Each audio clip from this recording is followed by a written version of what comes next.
Jelaskan kepadanya apabila kita ditraktir akan menjadi orang fakir,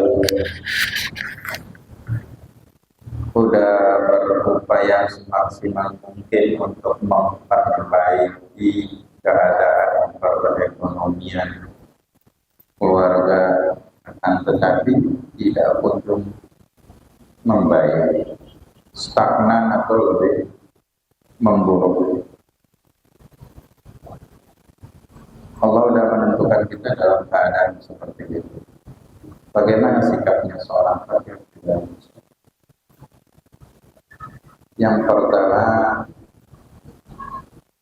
berlapang dada, ridha atas apa yang telah Allah tetapkan.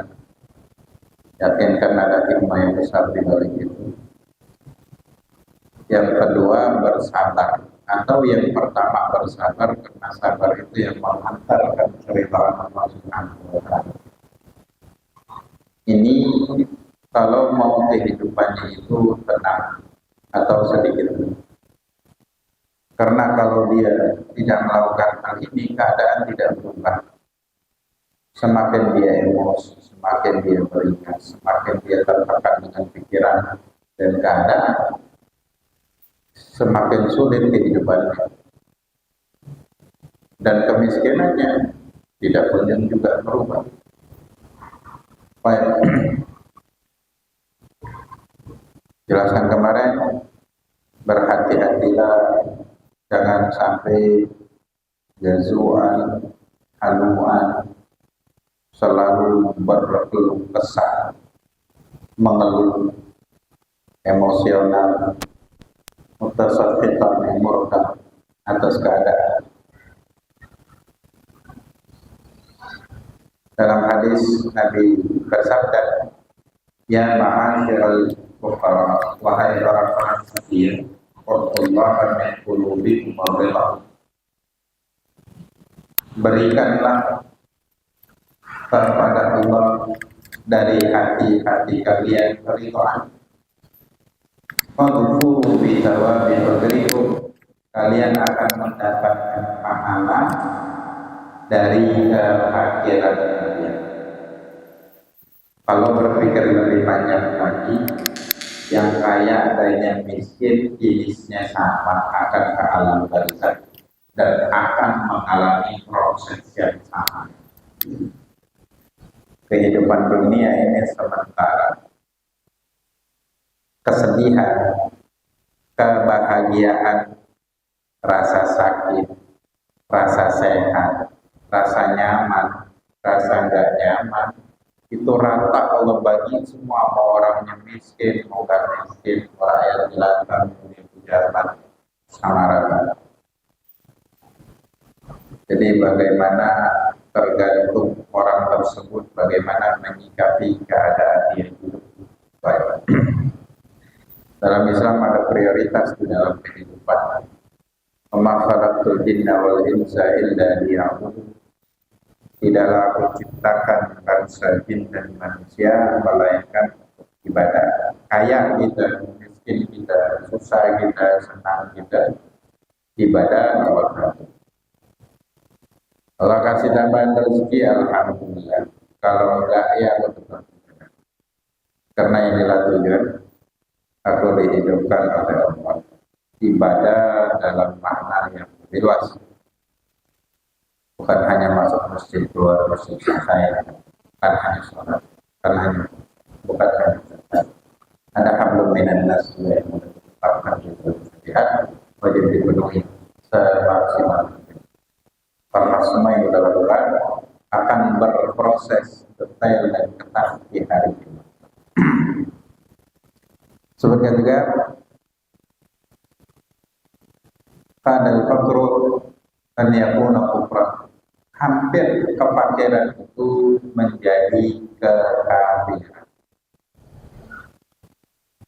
Ini berlaku kepada orang fakir yang dia itu tidak rela atas ketetapan Allah, sedangkan beriman kepada Allah dan Tuhan itu adalah fondasi di dalam keimanan setiap muslim. Kita tidak bisa menentukan apa yang kita inginkan, fakta di dalam kehidupan. Banyak hal yang mau kita lakukan, tahu-tahu berubah karena kita hidup bukan berdasarkan kemauan kita. Karena kemauan kita itu bisa terwujud apabila sesuai dengan keinginan Allah. Jadi keinginan Allah yang benar. Nahnu qasamna bainahum ma'isyatum. Kami, kata Allah, yang membagi di antara mereka itu penghidupan mereka. Ada yang kami ciptakan miskin, ada yang kami ciptakan kaya. Man radhiya falahu ridha. Dalam hadis, kalau dia ridha, dia dapat keridhaan, hidupnya nyaman. Wa man sakata falahu sakhat. Kalau dia hidupnya emosional, murka, nggak pernah kenyang, nggak pernah cukup, nggak pernah puas, maka hidupnya akan dalam keadaan miskin. Jadi yang paling musibah itu orang kaya, cuma jiwanya selalu merasa miskin. Baik, lagi-lagi ya, bagaimana kita menyikapi kehidupan yang baik dan benar, maka di situ ketenangan kehidupan Allah ciptakan dan bisa dirasakan oleh setiap manusia. Konsepnya sudah ada di dalam Islam, dibawa oleh Nabi maksimal. Nabi itu miskin pilihan. Malaikat yang menjaga gunung Uhud di Madinah datang menemui Nabi membawa perintah dari Allah, gunung Uhud itu bisa dirubah menjadi emas supaya engkau bisa ambil untuk kebutuhanmu dan keluarga semau.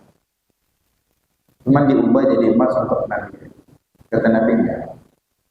Aku ingin lapar sehari kenyang.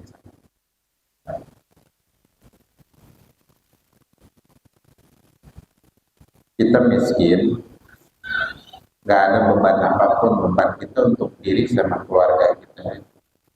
Nabi bebannya sebagai presiden. Semua permasalahan umat, semua permasalahan rakyat datangnya ke Nabi.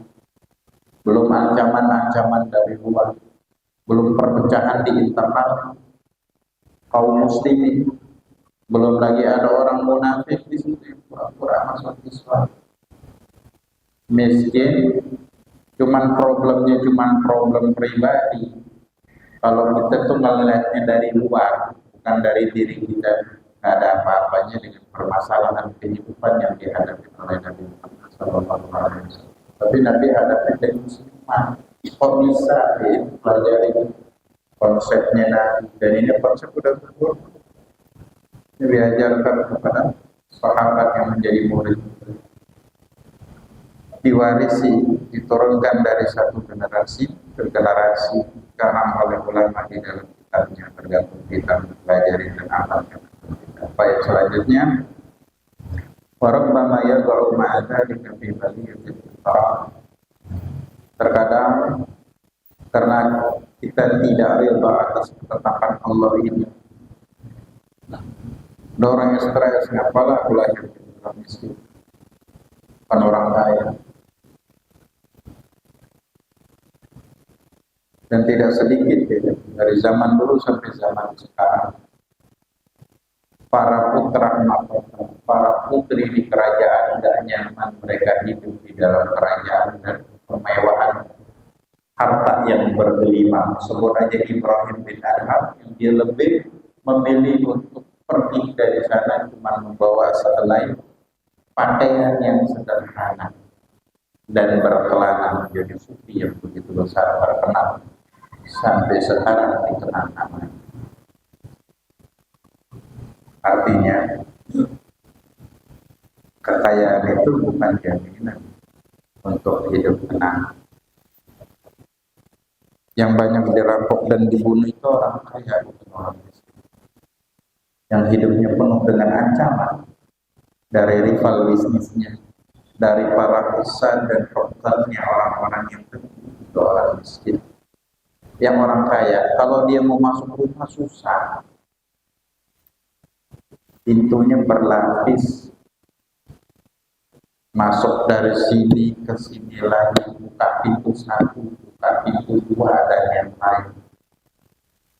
Gak punya harta, masuk langsung, gak pakai pagar rumahnya, akhirnya. Tergantung kita bagaimana menyikapi kehidupan yang sedang kita jalankan. Fi baliyati iqrar Allah Ta'ala fi ba'da ibadihi ala ba'd. Ya terkadang i'tiraf, gak suka, protes atas ketetapan Allah, ini bala musibah. Kenapa Allah jadikan fulan kaya, aku makan?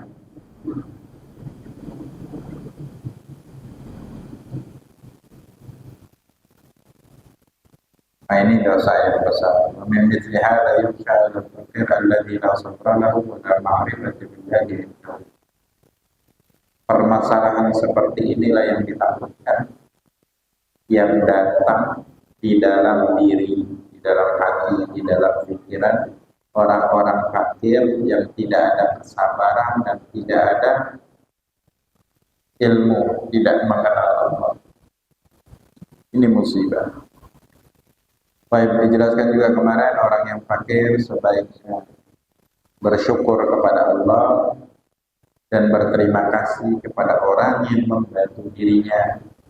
Dalam hadis, la yashkurullah man la yashkurin nas.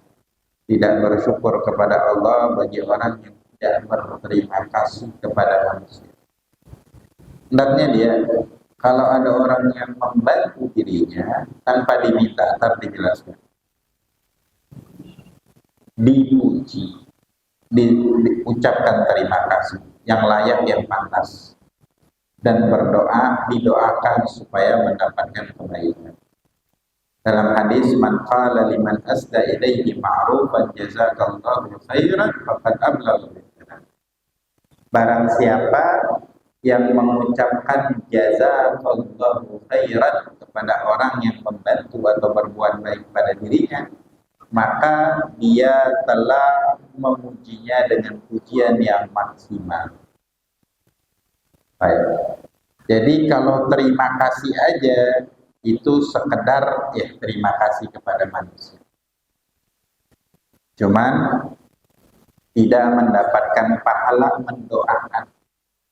Jadi kalau dibantu dibalas dengan jazakallahu khairan, pujian juga, doa juga, pahala. Jadi kalau dapat sesuatu itu ucapkan dulu alhamdulillah jazakallahu khairan. Bersyukur kepada Allah, berterima kasih kepada wasilah yang Allah hantarkan untuk memberikan bantuan kepada kita. Dan dikatakan juga kemarin, orang yang fakir tidak boleh mencela, mengatai orang yang tidak menggunjing orang yang tidak bantu diri. Ini adalah hal yang sangat tercela. Kenapa? Ini tercelahlah kalau kita berhadapan dengan orang seperti itu. Orang yang bantu dia dipuji-puji, orang nggak bantu dia dikasih mati. Emang dia juga siapa? Dia sendiri ketika nggak bantu orang, dia nggak senang dicaci maki. Kenapa dilakukan sama orang lain? Itulah egois manusia. Kita menyaksikan hal tersebut, ya orang nggak bagus. Dan terkadang kita itu mudah lupa akan kejadian yang terjadi kepada kita. Kita membenci sosok suatu perbuatan yang ada di diri orang lain. Cuman kalau kita yang melakukan itu kita nggak benci. Bahkan mencari pembenaran atas kesalahan, kejelekan sifat atau perilaku yang kita terapkan di dalam diri. Tapi ini nggak pantas. Cuman yang mau dikatakan di sini, wal mu'ti wal mani bil haqiqah innama huwallahu ta'ala. Tidak pantasnya itu karena yang memberikan, yang mencegah untuk memberi, hakikatnya bukan manusia, itu Allah. Orang baik sama kita karena Allah masih condongkan hatinya kepada kita. Suatu saat Allah buat dia benci sama kita. nggak akan dibantu lagi.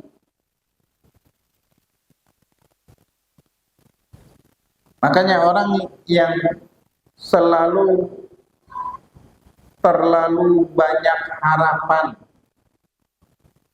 terlalu banyak maunya, apalagi pengharapannya kepada manusia, pasti di dalam kehidupannya itu banyak mendapatkan kekecewaan. Jadi kalau dia flashback dari kehidupan yang terlalu banyak kecewanya. Jadi memang sumber penyakit, sumber kekecewaan di dalam kehidupan ini terlalu banyak mau, terlalu banyak berharap. Kalau mau hidup nyaman, kecilkan aja lah banyakkan kemauan. Buat keinginan itu di bawah kemampuan. Ketika keinginan di atas kemampuan, ini buat hidupnya repot. Harus kredit ini, harus kredit itu.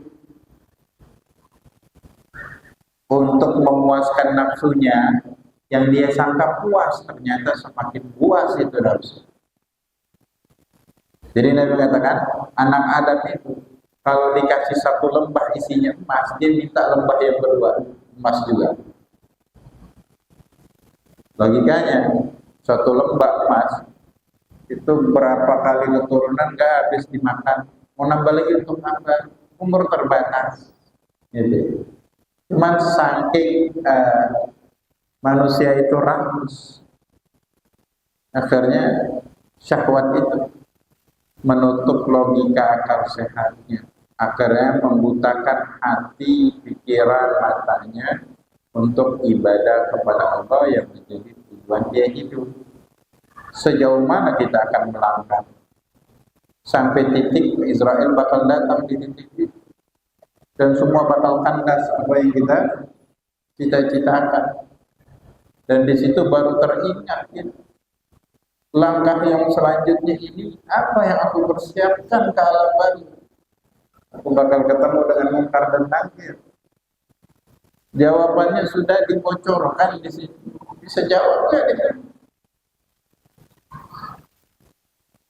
Kira-kira apa bekal aku yang bisa menjawab dengan pertanyaan mungkar dan nakir? Di sana disediakan cuma dua, nikmat dan azab kubur. Dan itu satu pintu aja ke pintu akhirat. Akhirat lebih dahsyat dan fatazawwadu dalam Quran, maka berbekal-bekalan kalian. Wa khairu zadit taqwa. Sebaik-baiknya bekal, enggak ada bekal yang baik selain bekal takwa. Nah tadi gagal prioritas di dalam kehidupan ini akan menyebabkan malapetaka. Dan musibah yang terbesar di kajian-kajian yang dulu dijelaskan, ketika dia baru tersadarkan ketika sudah lihat Israel di depan mata. Nah ini enggak membawakan apapun, tidak akan merubah apapun. Israel itu cuma muncul satu kali aja, jadi enggak silaturahmi berkali-kali. Habis itu dibawa rohnya mati. Ya. Nah, ketika dia disadarkan sebelum detik itu datang, disitulah manfaat yang besar yang masih bisa dia peroleh. Baik, jadi itu ya. Kenapa kita nggak boleh? Orang nggak ngasih gitu, orang ngasih teman, ngasih keluarga, kok sama-sama keluarga nggak dikasih. Udah jangan protes. Yang condongkan hati dia adalah Zat yang menciptakan hatinya, Allah. Protes kepada itu, sakit hati kepada itu, protes kepada ketetapan takdir yang sudah Allah tetapkan. Satu, keadaan tidak berubah. Kalau lihat dari logikanya, keadaan tidak berubah, kita aja yang sakit hati. Jadi ngasih nggak juga, cuman kita sakit hati. Mendingan nggak dikasih, nggak sakit hati. Kan plong. Logika sederhana aja maksudnya. Ini masalah sikap tadi, masalah pola pikirnya, masalah membenahi diri, bagaimana menyikapi kehidupan yang ada di depan mata. Karena warnanya tidak selalu sama, lika-likunya tidak tetap dia selalu berubah. Selanjutnya, dan juga disebutkan kemarin orang fakir, jangan pernah berharap, jangan pernah menggantungkan diri asa kepada manusia, bahkan kepada pasangannya di dalam perhimpunan terkecil, di dalam masyarakat pun, yaitu rumah tangga sendiri antara suami dan istri. Banyak kekecewaan suami, banyak kekecewaan istri yang muncul karena ekspektasi mereka kepada pasangannya tidak sesuai dengan fakta yang terjadi. Solusinya simple, jangan pakai ekspektasi sama sekali. Udah sesuai dengan kewajiban syar'i, kewajiban suami cuma segini, kewajiban istri cuma segini. Jangan berharap mau minta dilayanin lah, mau minta diinikan lah. Kalau nggak ada pengharapan itu, ketika tidak dapat, nggak apa-apa, nggak ada kekecewaan. Dia nggak berharap. Perharapan seperti itu, begitu tinggi, aku capek. Oh pulang kau nggak layanin aku, nggak ini, kamu. Keadaan berubah, enggak, capek nggak hilang kali ini kan.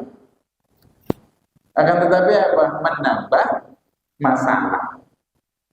Ya. Jadi hidup ini tempat masalah. Orang yang cerdas itu adalah berlatih sebelum berperang, memiliki amunisi yang cukup dan taktik yang jitu, planning yang banyak untuk menghadapi peperangan. Jadi apa? Siap. Begitulah kehidupan. Warnanya nggak sama ketika di rumah tangga, ketika bertetangga, ketika berkeluarga, ketika kita masuk di dalam pekerjaan. Di situ ada teman, di situ ada rival. Ada yang senang, ada yang nggak senang. Kalau semua disikapi dengan emosional, nggak bisa. Kesehatan kita terbatas.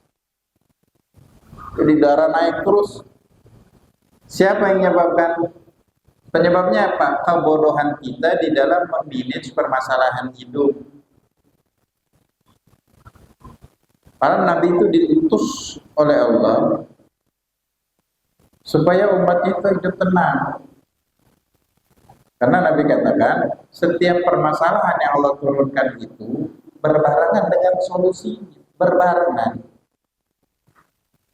Cuman ada orang yang nggak pernah dapat, karena nggak pernah nyari. Yang satu belum dapat, yang satu nambah lagi. Itulah kayak hidup aku kayak susah. Cerita dengan orang kadang geleng-geleng. Kau masalahnya cuma sekecil itu aja repot sampai mau bunuh diri. Nih dengerin masalahku begini. Dengar masalah orang lebih parah dari dia agak enteng. Sesimpel itu kan? Sesimpel itu. Susah. Ada masalah, cari problemnya di sosial media, di Quran dan hadis komplit, tinggal kajian.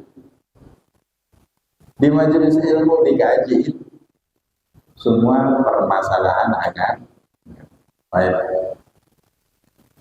Waliyakun muta'affifan wal mustaghniyan billah.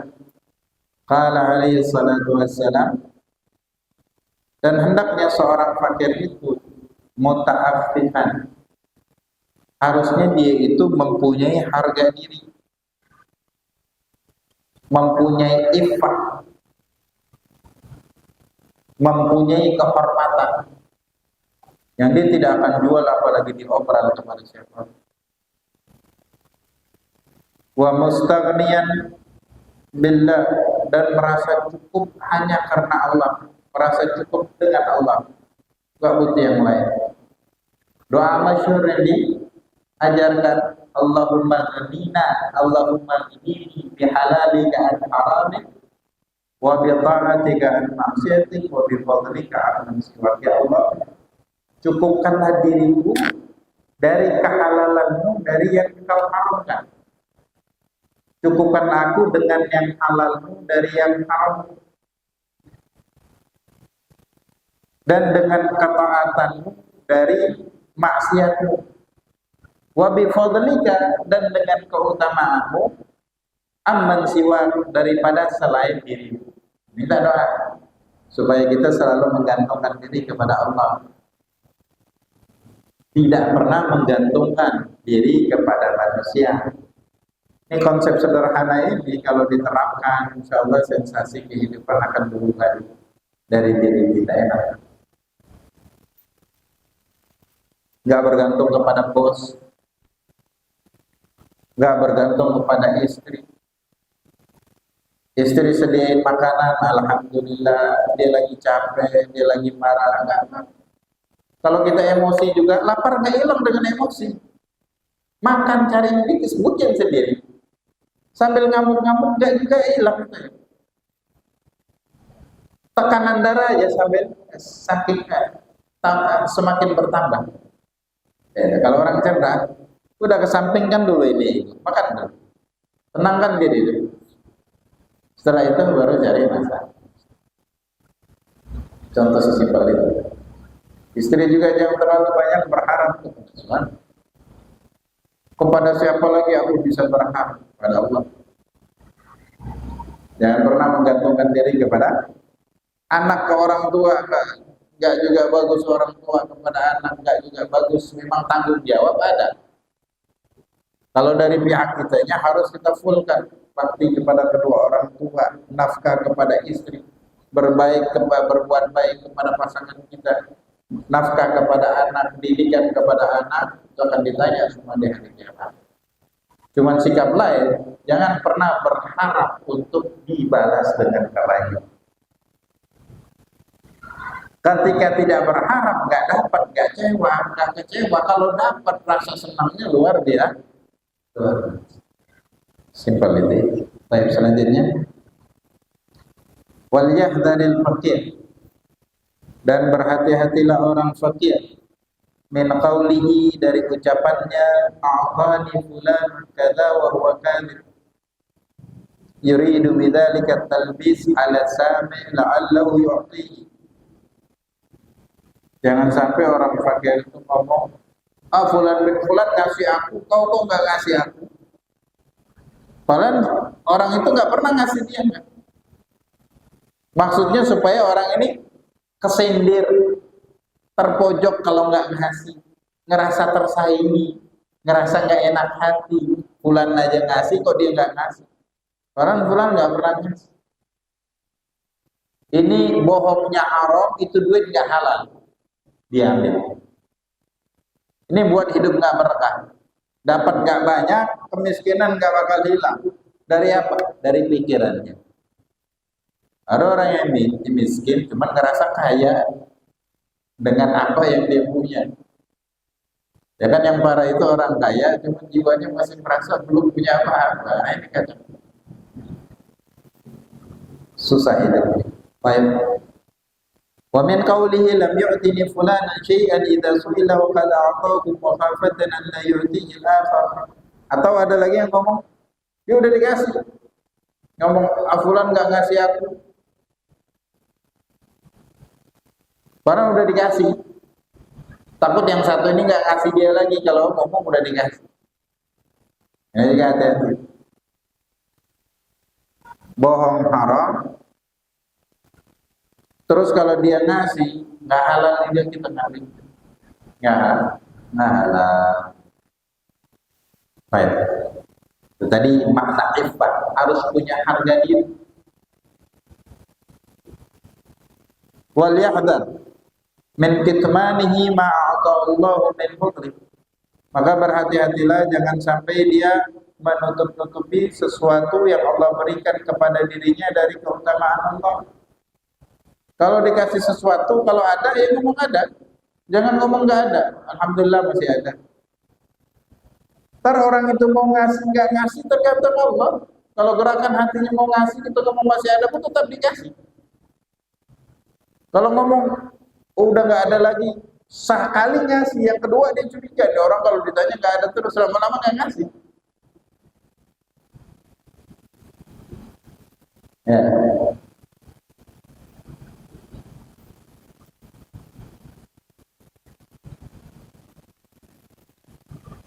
Jadi jangan pernah menutupin apa yang kita miliki. Dengan apa? Dengan maksud supaya orang kasih kita. Kalau ada bilang ada, nggak ada ngomong nggak. Wa min kathrati syakwa ilan nas, dan terlalu banyak ngadu kepada manusia. Karena sekarang di sosmed ya, update status susah banget kehidupan. Wa min idhari hajatihi likulli ahad, dan juga menampakkan kebutuhan dia kepada setiap orang. Wa qad yaf'alu dzalika ba'dul fuqara wa yatawahham anna man sami'a dzalika minhu a'ta. Terkadang dilakukan oleh sebagian orang fakir, dia mengira orang yang mendengar keluh kesahnya, orang yang membaca statusnya itu akan ibah kepada dirinya dan ngasih. Dia nyangka seperti itu. Konsepnya tetap, kalau Allah nggak gerakan hatinya akan ada yang ngasih. Ngasih belum tentu dapat, harga diri telah terkoyakkan. Orang ini orang lemah, suka sedikit-sedikit ngadu, sedikit-sedikit ngeluh, mau dijadikan teman susah, apalagi rival untuk bisnis yang kayak gini kan. Ya. Jadi harus ada harga diri. Waqad yaf'alu wa rubbama fa'ala dzalika kadiban faya'zam 'ala al-kadhib. Terkadang yang diucapkan itu bohong atau banyak bohongnya dari benarnya, bumbu-bumbunya terlalu berlebihan. Dia butuh, cuman nggak butuh-butuh banget, cuman dari mimiknya, cara bicaranya, kalimat-kalimatnya menunjukkan seperti dia dalam keadaan yang begitu terpuruk. Jadi bayangan orang itu berbeda dengan fakta yang terjadi di dalam diri. Nah kalau bohong maka dia dosa. Wa ala akhdihi ma yu'tahu ala talbis, dan juga haram dia mengambil apa yang diberikan oleh orang lain atas kebohongan-kebohongan yang dia lakukan. Wa hadhil asya' wa ma bi ma'nahu qad yubtala biha katsiran minal fuqara' alladziina yaqillu 'ilmuhum. Hal-hal seperti ini dan yang maknanya sama seperti ini terkadang banyak melanda kebanyakan orang-orang fakir. Kadang-kadang nggak miskin-miskin banget lah, ada harta juga sama kayak gini. Model ngemis juga. Ya kullu ilmuhum, yang sedikit ilmu agamanya. Wa yukthiru fin nasi tama'uhum, terlalu banyak tamak, pengharapan kepada manusia. Hina di mata manusia, apalagi di mata malikin nas, rajanya manusia, zat yang menciptakan manusia. Wa amal mas'alatu linnas fa hiya madhmumatun jiddan. Adapun meminta-minta kepada manusia maka ini sangat hina, illa indal hajati syadidah, kecuali ketika kebutuhan mendesak. Wa hiya ani, yang dimaksud adalah al mas'alatu minal fawahish, meminta, mengemis itu adalah termasuk hal-hal yang keji. Walam yahil minal fawahish ghairaha, tidak dihalalkan daripada fawahish kecuali hal ini, kama warad, sebagaimana warid dari Nabi. Waqad qala Rasulullah sallallahu alaihi wasallam, dan telah bersabda Rasul sallallahu alaihi wasallam, la tazalul mas'alatu bi ahadikum hatta yalqallahu wa laysa fi wajhihi muz'atul lahmin. Tidak henti-hentinya meminta-minta di antara kalian sampai kalian bertemu dengan Allah dan tidak ada di wajahnya sedikit pun dari kulit, nggak ada kulit lagi. Orang yang hobi minta sama manusia, nggak pernah berdoa kepada Allah, nggak pernah nangis di dalam sujudnya, tidak pernah memanjangkan sujudnya minta kepada Allah segala hajat dan kebutuhannya, tidak pernah menggantungkan hati kepada zat yang menciptakannya. Ketika bertemu sama Allah dalam keadaan saking malunya, dia nggak ada lagi kulitnya, cuma tengkorak aja di wajah di hari kiamat.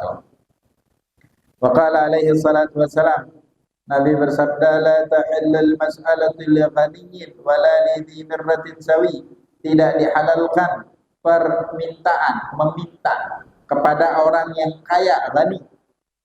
Begitu juga orang yang di mirratin sawi, wal mirratu hiyal quwwah, yaitu kekuatan. Orang yang punya kuat, masih bisa untuk berupaya, usaha. Dan dia belum berusaha. Kalau sudah berusaha, nggak dapat lagi.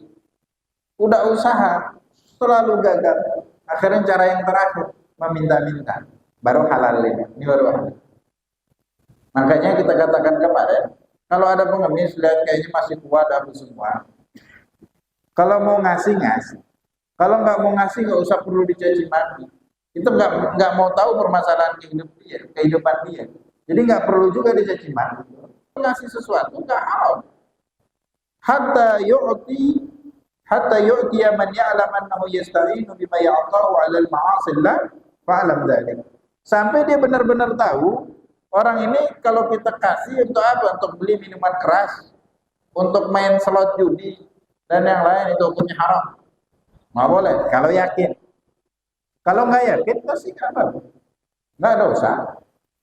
Tadi yang minta-minta, kayaknya udah kuat, masih kuat ini. Kalau kita kasih, berarti kita mengajarkan orang untuk meminta-minta, menganggur.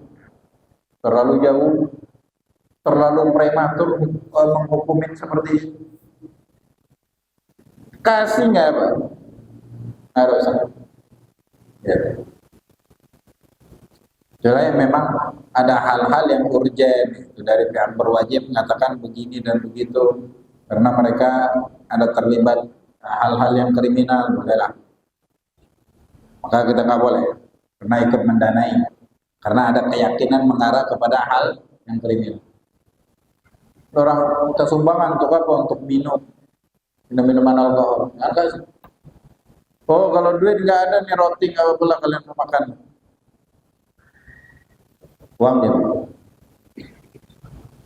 Baik. Ini ada untuk apa? Sumbangan untuk apa? Ini kita mau buat apa, kandang baru untuk adu ayam, sabung ayam. Jangan makasih.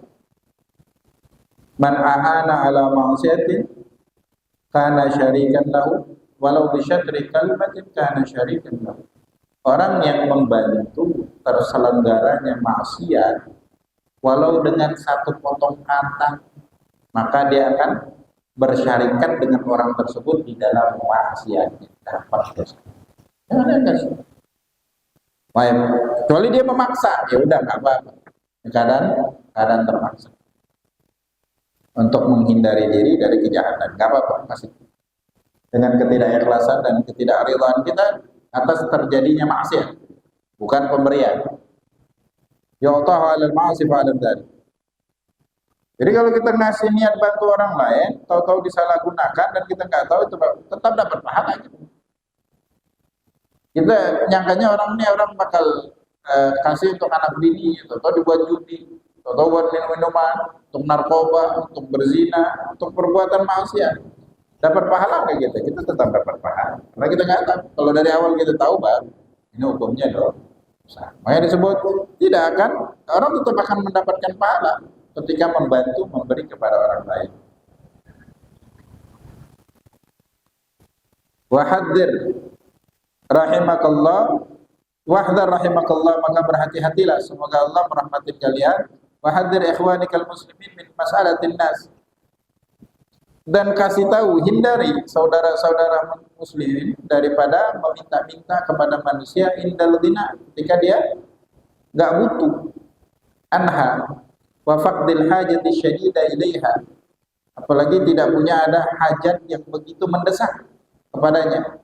Qala alaihi salatu wassalam, Nabi bersabda, lau ta'lamuna fil mas'alati ma masya'a ahadun ila ahadin yas'al, kalau kalian tahu apa konsekuensi bagi orang yang hobi meminta-minta, mengemis, maka seseorang tidak akan berjalan ke orang yang lain untuk meminta.